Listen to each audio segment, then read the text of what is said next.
لكل اللي عم يسمعنا عبر التردد 103.5، انتوا عم تسمعوا برنامج صحتك بالدنيا. برنامج صحتك بالدنيا يبث عبر إذاعة بوير اف ام على الموجة 103.5، أيضا على صفحتي الإذاعة راديو بوير وبوير عربي. أهلا وسهلا فيكم بحلقة جديدة من البرنامج. ضيفنا اليوم بالاستوديو الدكتور جوان حسن تمو، اختصاصي بجراحة اللثة وزرع الأسنان. خلينا نرحب بضيفنا لحتى نبدأ لقائنا لليوم. مساء الخير دكتور، أهلا وسهلا مساء فيك. النور، هلا استاذ عماد، تحياتي. مستمعينا إذا حابين تنضموا لنا اليوم محضرين كتير محاور مهمة. أغلبيتها رح تكون هي أسئلتكم اللي عم تنطرح ببالكم، عم تخطر على بالكم بما يخص زراعة الأسنان، وكتير من المحاور جهزناها. بنتمنى تكونوا متابعينا وتشاركوا رابط الحلقة لحتى نوصل الفكرة ونوصل المعلومة الصح لأكبر عدد ممكن من مستمعين وزملائكم أيضا، وأنتم كمان تستفيدوا من الحلقة. إذا فيكم تنضموا لنا عبر رابط الصفحة أو عبر كومنت، يعني أي سؤال بيخطر على بالكم عبر كومنت رح نجاوب على أسئلتكم. اليوم رح نفوت بموضوع مفهوم الزرع بشكل عام. الدكتور جوان رح يشرح لنا إياها، وشو هي الاستطبابات العامة للزرع. مساء الخير للجميع، شكرا على الاستضافة. استاذ عماد، هلا المفاهيم تتغير من بحسب الزمن اللي انت عايش فيه. فهلا بشكل عام مفهوم طب الاسنان بشكل عام تغير. نعم. يعني المفهوم السابق لطب الاسنان كان هو انه موضوع انهاء الالم عند المريض. هلا المفهوم الحالي لطب الاسنان هو المحافظة على السن الطبيعي بالدرجة الأولى والحصول على أكبر نتيجة جمالية. تمام. هلا من خلال هذا المفهوم تطور شيء اسمه زرع الأسنان. نعم. هلا زرع الأسنان صار شيء فيني أقول لك نورمال عندنا بالمنطقة. بديهي صار يعني. شيء عادي جدا، يعني أغلب الأطباء بما فيها الأطباء المختصين هن بالدرجة الأولى جابوا هالشيء على المحافظة، والأطباء العامين كمان تلقوا دورات وصاروا قادرين انه يقوموا بعملية زرع الأسنان بالحالات السهلة اللي فينا نحكي عنها. الحالات المتوسطة أو البروفيشنال هي على الأغلب متروكة للأطباء المختصين يعني. هلا الزرع هو استبدال جذور الأسنان الطبيعية بجذور أسنان صناعية بالمناطق اللي هي فيها فقد للأسنان أو قلع للأسنان. هذا بشكل عام يعني. هلا بالنسبة للاستطبابات هو لازم نحن نعوض السن المفقود. لازم منطقة الفراغ بداخل الفم ممكن يكون سن مفقود ولاديا، إضافة أنه تحسين عملية المضغ عند المريض. وإضافة من ضمن الاستطبابات الكتير مهمة هي دعم للبدلات. نحن رح نحكي شوي كلمات عامية صح. للبدلات السنية المتحركة. نعم. في مرضى مثلا بيصير في فقدان للعظم، بتصير كمية العظم قليلة، البدلة بتصير كتير متحركة ومزعجة خاصة صح. بالفك السفلي. فمن ضمن الاستطبابات الرئيسية لزرع الأسنان هو إنه ممكن تنحط زرعة أو زرعتين أو ثلاثة أو أربعة تصير داعمة لهي البدلة، بتساعدها في موضوع الثبات. تماما. دكتور، هلا سؤال بيخطر على بال مم. المستمعين مم. اللي هن المرضى السكري، تماما. خلينا نتطرق له اليوم. انه امتى ما فينا نزرع على مريض السكري؟ هلا سابقا كان في كتير تخوف عند كتير من الزملاء انه مريض السكري نتجنب زرعه. صح. هذا المفهوم يعني صراحة ما كان مفهوم حتى صحيح القلع يعني. كان حتى يتجنبوه. موضوع القلع يعني دائما بيلجأوا المعالجة. للعلاجات البسيطة يعني. صح. انه انت مريض سكري، انت مريض قلب مفتوح، انت مريض ضغط، انت مريض معك مشكلة كلية. هذا المفهوم كله كان قديما يعني. هذا صح. كله ما نو موجود يعني بالفعل. بالحقيقة. من السابق ما نو موجود. كان في شوية معايير مهمة، انت كل مريض بدك يعني تحاول هاي المعايير تطبقها حسب المرض اللي هو بيعاني منه. تماما. هلا بالنسبة لمريض السكري فيك تزرع له مثله مثل أي مريض مع بعض الأمور الوقائية الإضافية. بس في حالات أنت ما فيك تزرع له. نعم. من ضمن هاي الحالات إنه لما يكون السكري التراكمي عند المريض أكثر من 8%. تماما. بالنسبة لهذا المريض أنت ممكن تحاوله عن طبيب أخصائي بالغدد والسكري، بيحاول ينزل السكر عنده تحت ال 8%. تماما. بس صار نزل تحت ال 8% بيصير مثله مثل أي مريض تاني مع أمور إضافية بسيطة وقائية. صح. إذا كان في مريض بيعاني من هشاشة عظمية وهو مريض سكر، هذا المريض بيكون في صعوبة جدا بموضوع الزرع عنده، لأنه نحن الأساس الاعتماد بالزرع، الشيء الأساسي فيه هو موضوع العظم. مريض في عنده مضاعفات مثل نقص المناعة. تماما. هذا المريض كمان، يعني مريض السكري إذا كان عنده نقص مناعة فاحتمالية فشل الزرع عنده بتكون عالية. مريض عنده التئام الجروح كتير بسيط، يعني عفوا كتير متأخر، مريض السكري إذا كان بيعاني من هذا الشيء فيفضل عدم الزراعة له إلا حتى يصير وضعه الصحي بمستوى بيسمح له انه للطبيب الاسنان انه يزرع له الاسنان. تماما. م- معلومة جدا حلوة. م. دكتور، انه امتى ما فينا نزرع على مريض القلب؟ هلا مريض القلب شوي وضعه يمكن اسهل شوي من مريض اها. السكري يعني. مم. آه، مريض القلب في حالات هيك واضحة يعني جدا انت ما فيك تزرع له ما دام المريض وضعه من الناحية القلبية ومن ناحية النزف أموره طبيعية، فهو يعتبر مريض عادي جدا مثله تماما. مثل أي غيره يعني. بس إذا كان المريض ما بيعاني، عفوا بيعاني من موضوع انه في جلطة قلبية قريبة او يعني بمدة قريبة يعني اقل من نعم. 6 شهور، في مريض بيعاني مثلا عنده صمامات قلبية صناعية تماما. وعنده قصة سابقة لالتهاب شغاف القلب، هذا ايوه. المريض انت ما فيك تزرع له بدون استشارة الطبيب يعني او بدون موافقات. اذا مريض كان عنده زمن النزف عنده كتير طويل. عالي نعم. يعني، هذا المريض كمان انت كون عم ياخذ مميعات وانت صح. ما فيك تعدل بهاي المميعات. تماما. يعني في مرضى انت ما فيك تعدل فيهم او توقفهم يعني. صح. هذا المريض انت ما فيك تزرع له. اذا كان المريض عنده ذبحة صدرية ايضا. غير مستقرة، نعم. هذا المريض كمان انت يعني من الصعب جدا انه اجراء الزراعة له، لانه ممكن يصير في عندنا شيء اسمه تجسم او التهاب شغاف قلب وارد انتاني ايضا. يعني. حتى في ناس دكتور اللي عندهم عتبة مم. الألم، ما بعرف إذا عم تفوت مم. بمصطلحات شوي هيك مم. بحثي علمية. عتبة الألم عندهم مثلا ما بيتحملوا الألم أثناء العمل، يعني ولو بوجود التخدير أيضا. فممكن تسوي شيء مضاعفات والله للقلب مثلا يعني. والله شوف ممكن. هلا في شيء اسمه صدمة ألمية. نعم. الصدمة الألمية هلا ما أنا مرتبطة مريض القلب أو نعم. يعني نعم. يعني أنت في مرضى أنت نحن بنبلش بموضوع التخدير، بنخدر بيقول دكتور والله صار عندي رجفة أها. بجسمي أو صار عندي تسرع بالقلب. صح. أنت بتعرف إنه كمية الأدرينالين اللي أدرينالين. الجسم الطبيعي بيفرزها أها. عند الشعور بالخوف، أها.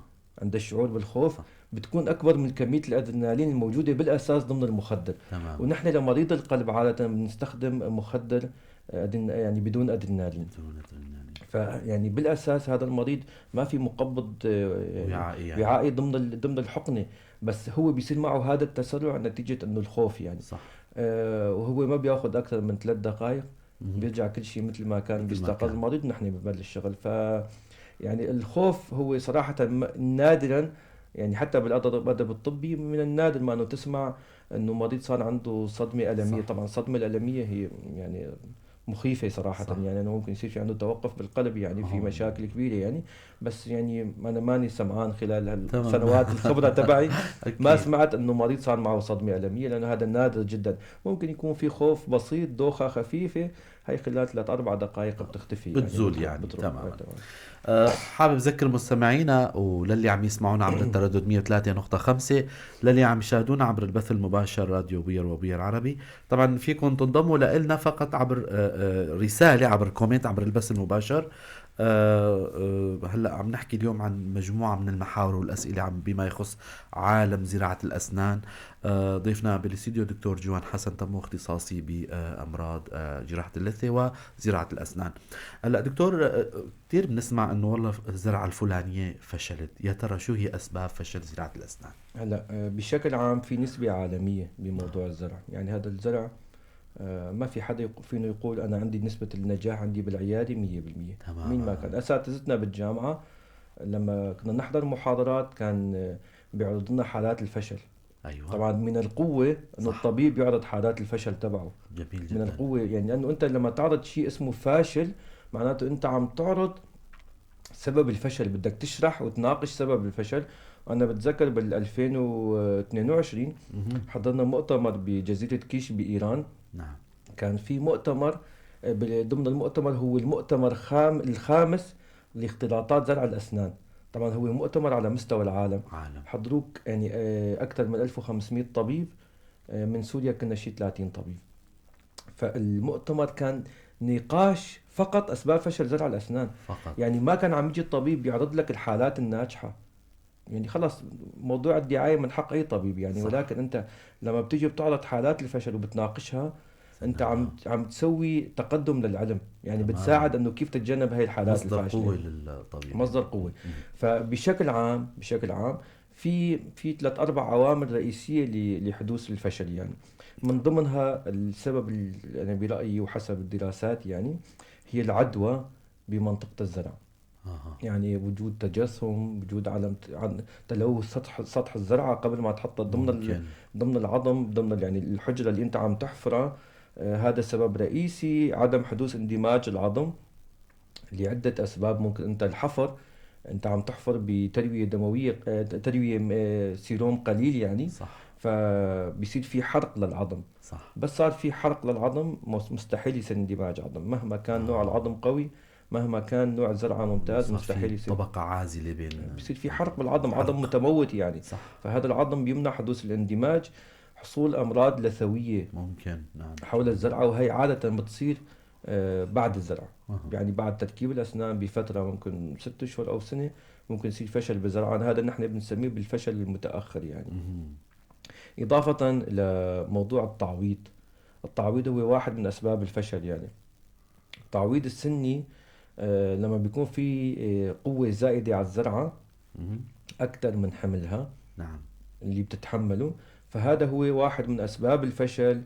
وهلأ آخر دراسة هي إنه موضوع إسمنت الألصاق تبع أها. التلبيس، يعني التاج اللي بيتلصق على الزرعة. السيمنت هذا بيسوي التهاب وامتصاص بقمة العظم حول تمام. الزرعة. إذا ما تعالج مبكرا هو بيسوي فشل بعملية الزرع. وهذا هو حاليا بالوقت الحالي المتهم الرئيسي صح. بفشل الزراعات. ولهيك تقريبا أنا عندي بالعيادة لجأنا لطريقة حديثة بالزرع. هلا شوي إذا نحن كان معنا وقت، أكيد إن شاء بس الله رح ضمن نتطرق لها. الأسئلة الموجودة رح نحاول إنه نطرح هاي النقطة. هي أها. عبارة عن الحل عن طريق مواد خاصة لتجنب استخدام مواد السيمنت والألصاق. حلو كثير. أكيد إن شاء الله رح نتطرق ويكون معنا وقت. دكتورة، لو نحكي عن أهم تقنيات الزرع. إيه. هلا في الزرع التقليدي. مهم. الزرع التقليدي هو عملية زرع عادية بتكنيك عادي. التكنيك التقليدي شق جراحي مع وضع الزرعة، انتظار مدة شفاء من 2 ل6 أشهر، ثم مهم. إجراء التعويض النهائي. هذا الزرع بالمقاييس العالمية زرع التقليدي. نعم. في عندنا شيء اسمه الزرع الفوري. الزرع الفوري هو شو؟ انه انت ممكن تقلع السن مهم. وتزرع بنفس الجلسة مع وضع تعويض مؤقت أيوة. او بدون تعويض مؤقت. فيك انه تقلع وتزرع مباشر. مباشر. بتسكر الجرح. وفي شيء اسمه all on 4 all on 6. مهم. يعني انت ممكن تعوض فك سفلي كامل او فك علوي كامل ب4 زرعات. طبعا بتركب عليها بدلة، ولكن بمقاييس عالمية بتكون ثابتة يعني بشكل كتير كبير. في الزرع باستخدام الأجهزة الطبقي المحوري الرقمي، مهم. يعني نحن السي تي. مهم. السي تي هو بيساعدك انه بيحدد لك مواقع الزرعات يعني. وفي شيء اسمه الزرع باستخدام السيرجيكال جايد، اللي هو يعني بالعربي الدليل الجراحي، مهم. وهي احدث طريقة موجودة يعني. تماما. دكتور، هلا حكيت لنا عن الزرع الفوري كمان ايه. والسيرجيكال جايد اللي حكيت عنهم. مم. يعني يا ريت انه هيك شوي تحكي لنا عنه مم. بشكل وشو هي فوائدها. ايه هلا بالنسبة للزرع الفوري، مهم. انت بتقلع مهم. وتزرع بنفس الجلسة. طبعا في يعني إلى شروط. تماما. الشروط الرئيسية لازم تكون اللثة بمنطقة القلع مهم.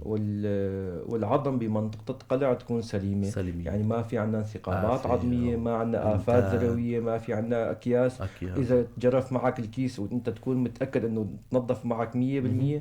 ممكن وقتها أنه تسوي انه تزرع زرعة فورية بتكون بشكل وحجم مناسب مهم. للسنخ. لان انت لما بتقلع بصير عندك سنخ واسع صح. يعني.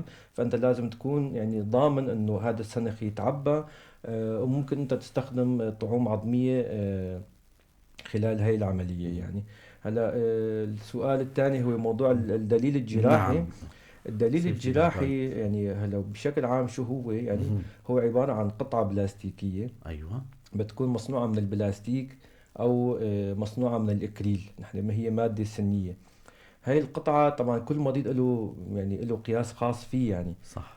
نحن شو بنساوي؟ نحن بنجيب صورة سي بي سي تي للمريض. مهم. شو هي الصورة سي بي تي؟ هي صورة طبقي محوري للأسنان. للاسنان؟ طبعا والحمد لله يعني هاي الصورة الجهاز صار متوفر عندنا حلو بالمحافظة. كتير.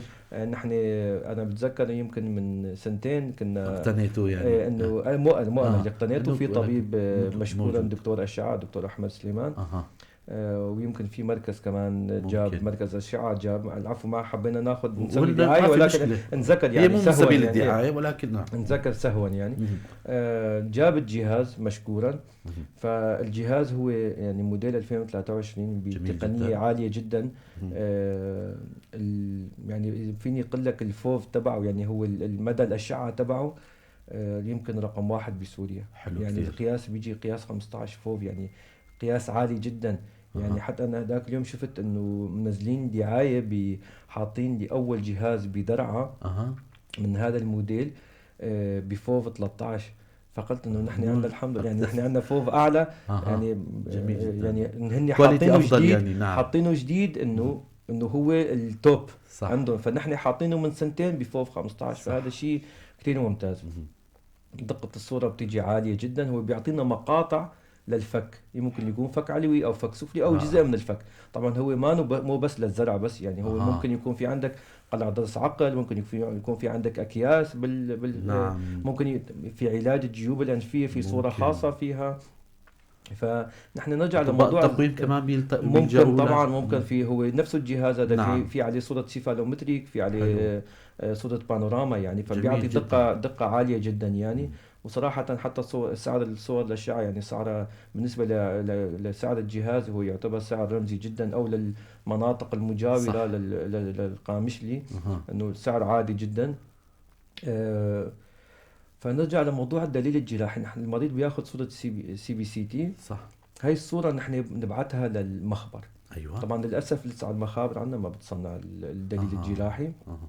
أنا شخصيا يعني استخدمتها كذا مرة، ولكن للأسف وقفتها لأنه في عنا شوية نقص مواد، ونحن تماما. محتاجين يكون مخبر بالمدينة يعني. صح. فأنا بعثت لهولير. نعم. صراحة في لنا زميل مخبري اشتغل لنا دليل الجراحي، وفي عدة جراحية خاصة فيها. فيها. القطعة البلاستيكية هاي لما نحن بنبعث الصورة بيكون تفصيل لفك المريض تماما، تنزل على برنامج كمبيوتر خاص. نعم. هذا البرنامج بيعطيك هو بشكل اوتوماتيكي دراسة انه وين افضل منطقة بالفك للزرع. حلو. بيعطيك المناطق المفتاحية، مثلا منطقة اها. الانياب، منطقة الرحى الاولى، حلو. هي تعتبر مناطق مفتاحية.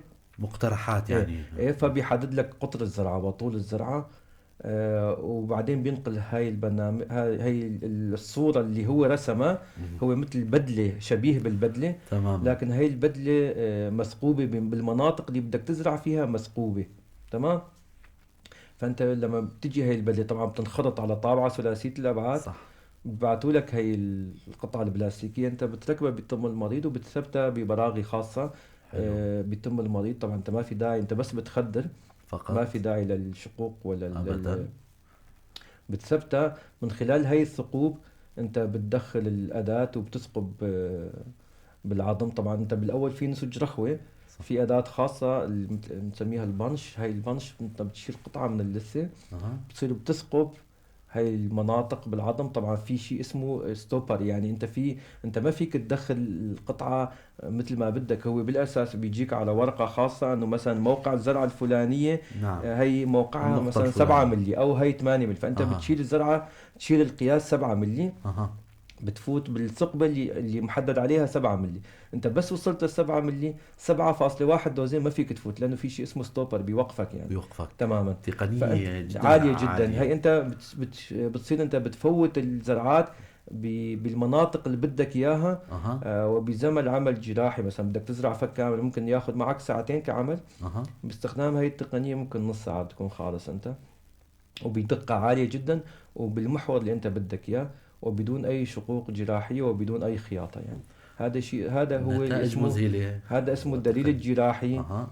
واللي هو الهدف الرئيسي إلي، وإن شاء الله المقابلة ان الجائزة شاء الله. إذا كنا طيبين. ان شاء الله يا رب. بقول لك إنه نحن اشتغلناها وجبنا المخبر على ان القامشلي شاء الله. هاي وجبنا التقنية بشكل كامل، وعم بشتغل عليها بشكل جدي، أها. وإن شاء الله قريبا يعني. حقيقة دائما دكتور جوان يعني هو من السباقين بأمور يعني مثل ما بيقولوا مصطلح على الدعسة، انه موضوع المواكبة للحداثة وكل شيء بيخدم المرضى وبيخدم العلم فمشهود له بالخير اكيد. وموفقين دائما بكل خطوة عم تخطوها. دكتور انه ايمت فينا نستخدم الدليل الجراحي؟ هلا شوي حكيتوا عنه ولكن يعني هلا كسؤال يعني. هلا الدليل الجراحي مثلا اجاك مريض عنده سماكة عظمية بالحد الأدنى، أها. يعني نفترض بالفك السفلي عنده سماكة عظمية 7 ملي أو 8 ملي. أها. فأنت بدك تزرع كطبيب، عندك مثلا بدك تزرع فك كامل، مم. عندك 8 زرعات أو 6 زرعات، فممكن ياخد معك جهد ووقت عالي جدا لما بتزرع بشكل صح. جراحة تقليدية، نعم. وممكن ما تعطيك المحاور اللي بدك إياها. فأنت عن طريق الدليل الجراحي بتتجنب انه ينثقب معك الجيب الفكي، او تدخل بالجيوب الانفيه، صح. تمام، او تدخل بالتجويف الانفي، او انت بتجي مثلا برات السنخ، بتجي دهليزي او بتجي حنكي، او اذا بالفك السفلي ممكن مثلا انت ما عندك سماكه محدوده جدا عند منطقه الثقب الذقنيه او عندك العصب السنخي السفلي. فانت بهالحاله عن طريق الدليل الجراحي انت بتكون ضامن انه ما بتفوت انت صح. بهي اسمه المناطق دليل العصبيه. جراحي. فانت هذا بتحمي المريض من اختلاطات وهي موجوده صراحه عندنا بالمحافظه للاسف، يعني خاصه انه الطبيب اللي ما عنده خبره فبيفوت بالجيب الفكي، ممكن يصير في عنده مم. التهاب جيوب انفيه لاحقا. في يعني في حالات كثير صراحه اجتني على العياده مم. مضروب الثقبه الذقنيه، بصير في تنميل بالفك بشكل مؤقت او بشكل دائم. ايوه. ضرب الثقب السنخ عصب السنخي السفلي، يعني وضع الزرعة بشكل دهليزي، مم. وضع الزرعة بمناطق الدروز يعني بمنتصف الفك، يعني بموقع للاسف. خاطئ. فأنت يعني لما يكون في عندك دليل جراحي أنت تجنبت هذا الشيء تماما. مم. أنت طبيب ما عندك خبرة بزرع، سوي دليل جراحي وزرع على كيفك. تماما. ما في يعني نسبة الخطأ فيني أقول لك معدومة يعني تماما يعني. فبالنسبة لهي الحالات كتير مهمة. بالنسبة لمريض مثلا متقدم بالعمر جسمه ما بيتحمل يضل 3 ساعات صح. متسطح على الكرسي بتشتغل له عملية زرع، هذا بيوفر لك الوقت والجهد. محافظة على يعني على العظم، يعني انت نعم. مجرد ما سويت شق جراحي رفعت سلخت الشريحة، رفعت طبقة السمحاق اللي هي مم. الطبقة هي التغذية الرئيسية للعظم، صح. صار في عندك امتصاص عظم شئت أم أبيت. صح. بده يصير عندك امتصاص عظم ولكن بحد ادنى. انت بهي العمليه ما في شيء عندك اسمه امتصاص عظم، يعني تقريبا مستوى امتصاص العظم بقمه السنخ واللي هو اهم شيء عندنا، مم. لانه ثبات الزرعه بيكون بقمه السنخ اكثر شيء. بيكون فيني اقول لك 0%، في شيء اسمه زيرو بون اها. لوست، ما في خلص، يعني انت ما عندك شيء اسمه فقدان عظم. جميل جدا. وهذا اللي كان اسم مؤتمر، مهم. انه زيرو بون لوست، مهم. يعني ما في شيء اسمه فقدان عظم، وباستخدام تقنية الدليل الجراحي اللي هو هلا دارج أكثر إنه الزرع الرقمي. ان هي شاء التسمية الله. الرئيسية هي. ان شاء الله نتامل انه مم. اكيد رح تدرجوها مم. بمنطقتنا. حقيقه بموضوع الزراعات اللي بتفوت بالجيب الفكي، من فتره شفنا على السوشيال ميديا احد الزملاء كل الاطباء جراحه الاذنيه يعني شفنا حاله من الحالات دخول الزرعه بالجيب الفكي. مم. ما بعرف اذا كان المصطلح عندي انا صح ايه ايه نطقته. ايه. يعني كانت الزرعه خاطئه وربما هي بايدي غير خبيره او مم. يعني الاسباب مم. ذكرتوها. فهالشيء هذا هو حل هالأخطاء هاي يعني، تماما أو تمام. مثل ما ذكرتوا دكتور أحيانا يتم الزرعة في منطقة الأمامية أو المناطق الأمامية وتكون الزرعات بارزة. يا ترى هل هناك حل للبروز وشو هو السبب؟ هلا الزرعة اللي نحن بنسميها الزرع بالمنطقة التجميلية. نعم. المنطقة الأمامية هي المنطقة التجميلية كتير في تركيز عليها.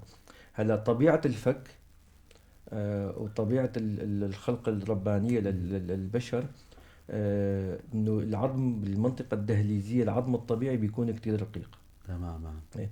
فانت لما بتيجي بتحط الزرعة انت قلعت السن او مهم. كان السن مقلوع، العظم الدهليزي بيصير فيه امتصاص يعني، مهم. او بيكون رقيق بحد ادنى، تمام. فلما انت تجي بتحط الزرعة بتجي بشكل بارز، صح. بشكل بارز. يا اما طبعا بيكون في خطأ من الطبيب يعني بوضع الزرعة، يعني ما عنده كتير المام بموضوع تشريح الفك. فانت لما بتحط الزرعة يا اما بدك تحطها بشكل حنكي يعني نحو الداخل نعم. او نحو اللساني شوي، انه بحيث انت تحسب حساب انه يصير في عندك امتصاص دهليزي، مهم. او بدك تحطها بموقع صحيح والقسم الدهليزي تعوضه بطعم عظمي وغشاء. مهم. نحن رح نفترض انه اجتنا الزرعة عند الطبيب مريض زارع وجاي بارزة دهليزيا، وانت خلص ما عاد فيك تشيل الزرعة، يعني صار في عندك شيء اسمه اندماج عظم يعني. صح. يعني ازالة الزرعة كتير صعب، نعم. بده عمل جراحي يعني. انت فيك تحل هاي المشكلة بطريقتين رئيسيات يعني. كيف؟ في شيء اسمه مالتي يونت اباتمنت، مهم. وفي شيء اسمه الكاستم اباتمنت. يعني هدول الطريقتين الرئيسيات. الكاستم اباتمنت هي الطريقة الاسهل والاقل تكلفة شو يعني. ترجمتهم بالعربي لحتى المستمع؟ المالتي يونت اباتمنت هي الدعامات المتعددة المحاور، يعني هي مهم. بتجي انه اكثر من قطعة، اكثر من وحدة. ايوه. يعني انه هي مالتي يعني هي متعدد يعني. متعددة. فالدعامة نحن بنسميها الدعامة الزرعة اسمها اباتمنت. مهم. فهي لما بيجي مع الزرعة اباتمنت او دعامة ستاندر بتجي مع اه. الزرعة. فانت لما بتيجي بدك تغير، فانت يعني بدك تغير محور السن اللي رح يتركب على على الزرعه، صح فانت تماما. بدك تغير الدعامه. مهم. هي الدعامه الرئيسيه بتيجي مستقيمه، الدعامه مستقيمة. الستاندرد. فانت لما بتيجي بتغير هي في تكاليف اضافيه صح. مع عده خاصه. الكاستم اباتمنت يعني هي سميتها هي كاستم اباتمنت، هي بتيجي بصراحه باللغه العربيه ما عاد اتذكر شو مهم. اسمها مهم. يعني. هي بتيجي زرعه بتنخرط الاباتمنت نحن بنخرطه عن طريق الكمبيوتر والطابعه ثلاثيه مهم. الابعاد بما يتوافق مع وضع المريض يعني. تماما. تماما. فهي بتجي انه نحن ضبطنا القطعه بمحور يتناسب مع نعم. عضه المريض مع وضعيه الزرعه. ولكن هي محدوده صراحه، في لها مهم. زوايا معينه مهم. انت ما فيك تتجاوز هي الزاويه. بينما المالتي يونت اباتمنت او الدعامه المتعدده القطع، هاي الدعامة انت المحور اللي بدك اياه والشكل اللي بدك اياه انت فيك تعدل بزاوية، مهم. وفيها مرونة عالية جدا، لانه حلو. القطعة اللي بتتركب على الزرعة بتكون قطعة كتير صغيرة مع مرغي تثبيت كتير صغير، ايوه. وبتعدل هذا زاوية المرغي بزاوية المطلوبة الدعامة، يعني او الدعم. الزاوية المطلوبة. مهم. بعدين بتجي بدعامة تانية بتتركب عليها على هي القطعة مهم. بالزاوية يعني بالشكل اللي بدك اياه. فهن تماما. عبارة عن قطعتين بتركب على الزرعة بالشكل اللي يناسب يناسب وقت عضة المريض ووضعية تماما. الفم. اكيد. فهي بتتعدل بشكل 100%. مهم. بس للأسف أولا مكلفة. العملية مكلفة، مهم. يعني مصاريف مكلفة إضافية. بموضوع الزرع. نعم. وبدها خبرة عالية جدا من المخبر صراحة يعني. تماما. يعني على مستوى القامشلي يعني يمكن حالتين أو ثلاثة يعني اشتغلنا فيها، والباقي كله يعني صراحة برات المحافظة. يعني يا اما نبعت على الشام، وعلى الاغلب عم نبعت على كردستان العراق يعني. تماما. دكتور، سابقا وكنا عم نستضيفكم قبل كذا سنة مم. يعني بما ما يخص موضوع الزرع. هلأ الزرع صار يعني إلى حد ما ذكرتوا أنتم مم. حتى إنه شو هي الحالات اللي إنه ممكن صارت عنا بمنطقتنا صارت مم. روتينية هلا بالمحافظة. الشيء اللي صار روتيني، طبعا كل الزرع صار روتيني جدا تماما. يعني. هلا في حالات اسمها رفع جيب الفك. انت هلا حكينا انه مهم. موضوع انه لما تكون بالفك العلوي مهم. اسنان مقلوعه ومسافه يعني سماكه العظم قليله، مهم. ففي شيء اسمه رفع جيب فكي. هذا صار شيء سابقا يعني من كم سنه. كانوا بيقولوا للمريض انه والله ما بينزرع. نها. يعني من 8 9 سنوات كان بيقول للمريض انه ما فيك تزرع، بدك تحط بدله. هلا ما عاد ضل هيك شيء، يعني صار مفهوم. يعني نحن كنا عم نشتغل هاي الحالات صراحه من 12 13 سنه كنا عم نشتغل موضوع رفع الجيب، ولكن ما كان في هالوعي الكبير عند الاطباء وعند المرضى. هلا مهم. صار الطبيب صار مطلع نتيجه المؤتمرات اللي أكيد. صارت صح. والتجمعات اللي صارت بالمنطقه عنا. والطبيب نفسه صار عم يسافر، عم يعني حط جرب مصاريف بتاخد على معه. صح. التدريبات وعلى هاي القصص هي يعني. فالرفع الجيب صار شيء روتيني جدا. مهم. طبعا في رفع جيب داخلي، في رفع جيب خارجي. مهم. صار الأطباء يعني المختصين بيشتغلوها بشكل كتير كبير نتيجة تحويل الأطباء العامين للأطباء المختصين. يعني صح. صراحة يعني لما الطبيب العام تجي هيك حالة ممكن ما يكون قادر انه يشتغلها، بس لكن ممكن. على الاقل عنده وعي صح. علمي انه عنده هي الحالة، بيعرف انه هي الحالة بتطلع رفع جيب، فهو بيحاول عن الطبيب المختص تماما. بيقوم له بالاجراء، بيرفع له الجيب، بيحط له للمريض، بيحط الزرعة، وممكن يترجع المريض لعند الطبيب العام، نعم، بيكمل متابعة. اجراء التعويضي يعني بكل سهولة يعني. تماما. هذا الاجراء يعني هذا الاجراء فيني اقول لك صار روتيني جدا يعني. دكتور، من شوي خلال حديثكم تطرقوا لكلمة الطعوم. مم. هلا في مواضيع الطعوم، هلا من اين عم يتم احضار هالطعوم العظمية عند رفع الجيب؟ عند رفع الجيب هلا نحن الطعم العظمي في عندنا كذا مصدر للتطعيم. المصدر المفضل يعني واللي انا عم بستخدمه بشكل اكبر انه عم ناخده من المريض نفسه، لان نحن بمنطقة القلع بيكون في عنا عظم زيادة شوي، مهم. او نحن بمنطقة نحن خلال التثقيب في عنا ادوات خاصة، صح. عدة جراحية خاصة. نحن مهم. بدل ما انه هذا العظم اللي عم نثقبه يروح هدر، فهو بيحفر بشكل عكسي، فهو اها. عم يدخل العظم لجوا، ما عم يدخله لتحت، ما عم تمام. يطالعه لبرا، ايوه. فبيدفش العظم لجوا. فنحن بهالحالة نحن بنسوي رفع جيب عن طريق ضغط العظم للأعلى. صح. هيك بهالحالة نحن ما بنكلف المريض بحق الطعم، مهم. وطعم ذاتي يعني صح. بيصير في شفاء أسرع صح. وتقبل أكبر.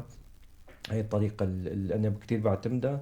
في شيء اسمه طعوم وأغشية صناعية، وفي شيء اسمه طعوم وأغشية حيوانية. هي مم. عادة نحن بناخدها من يعني هي طبعا مو نحن، يعني في صح، شركات الشركات العالمية اللي يعني بتصنعها يعني. بتتاخد من عظام البقر، مهم. ويتم تصنيعها ومعالجتها بشكل دقيق جدا، مهم. وتطبق على المريض، وفي تقبل عالي جدا للشفاء والتقبل للشفاء. نعم. وفي مصدر يعني شرعا غير مقبول عنا، وانه عم ممكن. ياخذوه من صح. الميت. مهم. طبعا لهلا بالدول الإسلامية لم يطبق يعني. تماما. في أغشية تؤخذ من المريض الميت، وفي أغشية طعوم تؤخذ من المريض الشخص الميت يعني. مهم. فهي يعني نحن ما يعني بعدنا عنها صراحة، تمام. موضوع يعني ديني وشرعا مهم. غير مقبول يعني صراحة تأخذ شيء من تماما المريض. اكيد. ويمكن فيها يعني العلم ما اكتشف احتمال يكون فيها خطورة عدوى كمان يعني. وارد يعني. نحن لسه ما وصلنا لهالمستوى تماما. هذه يعني اكيد. صراحة. دكتور، إذن شوي الوقت عم يداهمنا آه. وأسئلتنا كمان ما ضلت قليلة. دكتور، أسباب التهاب النسج حول الزرعات، ولو نحكي عن أعراض التهاب وطرق العلاج، هيك هلا ندمج مع بعض. الأسباب الرئيسية يعني هو اللويحة الجرثومية، عدم الاعتناء يعني. تماما. إيه، العناية الفموية كتير مهمة طبعا هي. بموضوع السبب الرئيسي يعني صح. هو. إضافة إنه الضغط الزائد على الزرعة أها. بيسوي التهابات. موضوع إنه مثل ما قلت لك، موضوع حرق العظم بيصير في عندنا أيضا. التهاب، عدم حصول اندماج عظم بيسوي لنا التهابات. طبعا الالتهاب هو مستويين صراحة. مهم. في السوفت تيشو هي النسج الرخوة، نخ.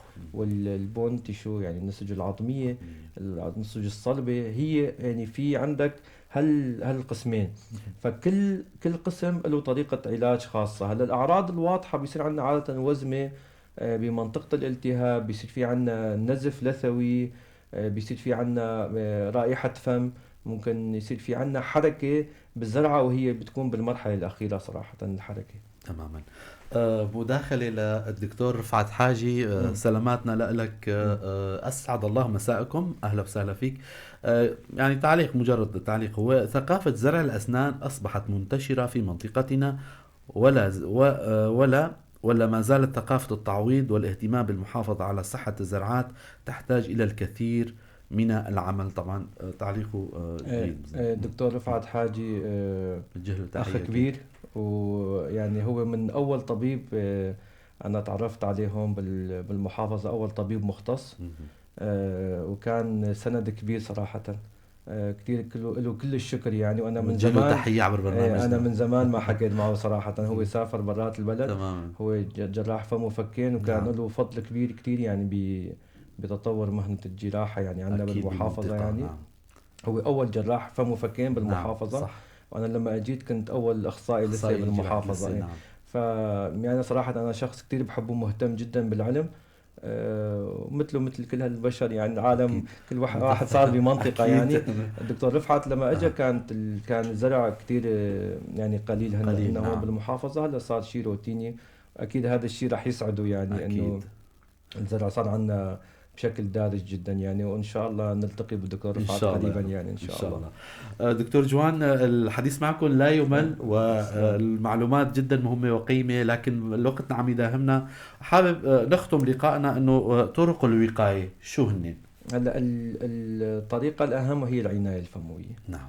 الشخص لازم يكون في عنده عناية فموية، لأنه أنت يعني إذا لما تكون المشكلة بالبداية فأنت فيك تحلها بشكل سهل جدا. طبعا نحن الوقاية بالنسبة للزراعات، تماما. العناية الفموية، مراجعة الطبيب، استخدام المضامض الفموية، مهم. ممكن استخدام مي وملح، يعني التفريش بيكون بشكل نظامي، ابتعاد عن العادات الخاطئة، اكيد. موضوع التدخين، المشروبات الكحولية، السكري، السمنة، هي كلها لها عوامل وتأثيرات جانبية.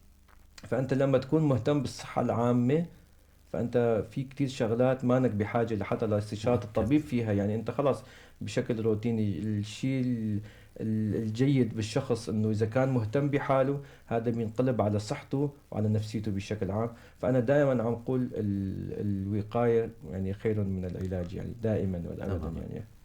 الف شكر لكم دكتور جوان على الاستضافة مم. الحلوة والمعلومات القيمة. الله يسلمك وشكرا لكم. شكرا لكم مستمعينا ومتابعينا، على امل نلقاكم الاسبوع القادم ضيف جديد وحلقة جديدة. تضلوا بخير وسلامة.